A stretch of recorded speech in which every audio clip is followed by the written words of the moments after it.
এত খুশি হওয়ার কিছু নেই, দেখছি যে এখনো কাটাকাটির অভ্যেস আছে কিনা। থাকলে একরকম উত্তর দেব, না থাকলে আরেক রকম।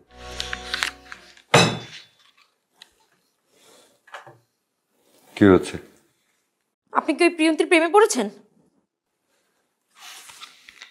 এই বিষয়ে আমি তোমাকে ব্যাখ্যা দিতে একদমই বাধ্য। অবশ্যই আপনি আমাকে ব্যাখ্যা দিতে বাধ্য।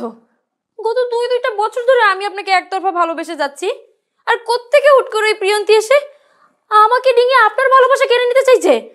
আমি এটা মোটেও হতে দিব না। কেউ তোমার ভালোবাসা ডিঙিয়ে আমার কাছে আসেনি। প্রিয়ন্তীকে ভালোবাসি আমি, আর জানি না এখনো যে ও আমাকে ভালোবাসে কিনা। ওই একই হলো। আপনি আপনি আমাকে পাশ কাটিয়ে গিয়ে ওই প্রিয়ন্তীর কাছে চলে যাচ্ছেন। আমি এটা হতে দেব না স্যার। আমি তোমাকে কোনো কমিটমেন্ট করেছি? আমি বলেছি যে আমি তোমাকে ভালোবাসি? না। আমি তোমাকে বলেছি যে আমি তোমাকে বিয়ে করব? না। তাহলে তুমি ভালোবেসে যাচ্ছ, এটা তোমার সমস্যা। আমি তো তোমাকে না করে দিয়েছি। এখন তোমার প্রতি তোমার সেই ফিলিংস নেই। আমি এখন কি করব বলো? কিন্তু আমি আপনাকে এভাবেই একতরফা ভালোবেসে যাব, তাতেই আমার হবে। এসব সিনেম্যাটিক ডায়লগ বাদ দাও। তোমার ভালোবাসা যদি আমার কাছে নাই পৌঁছতে পারে, তাহলে তো সেই ভালোবাসার টয়লেটে ফ্লাশ করে দেওয়া টিস্যুর মধ্যে কোনো পার্থক্য নেই। তোমার আমার মধ্যে কিছু ছিল না, হবেও না। কেন হবে না? আমি কি দেখতে খারাপ? আপনি কেন আমাকে বোঝেন না? দেখি তোমার হাত দাও,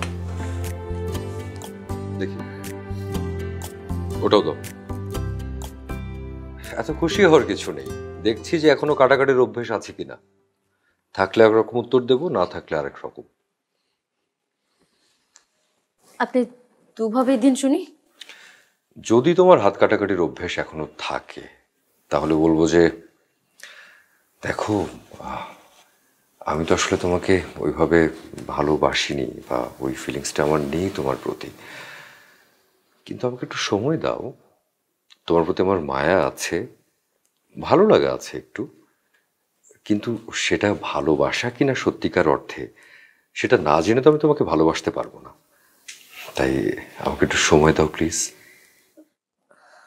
আর যদি বলি আমার হাত কাটাকাটির কোনো অভ্যেস নেই, তাহলে বলবো এক্ষুনি এখান থেকে বের হয়ে যাও, গেট আউট। আমি আর আপনার চাকরি করব না। Very good. তাহলে যে মেয়েটার চাকরি খেয়েছো তাকে ফোন করে বলো যে কালকে সকালে জয়েন করতে, আর তুমি যাও। I hate you. I hate you too, যাও।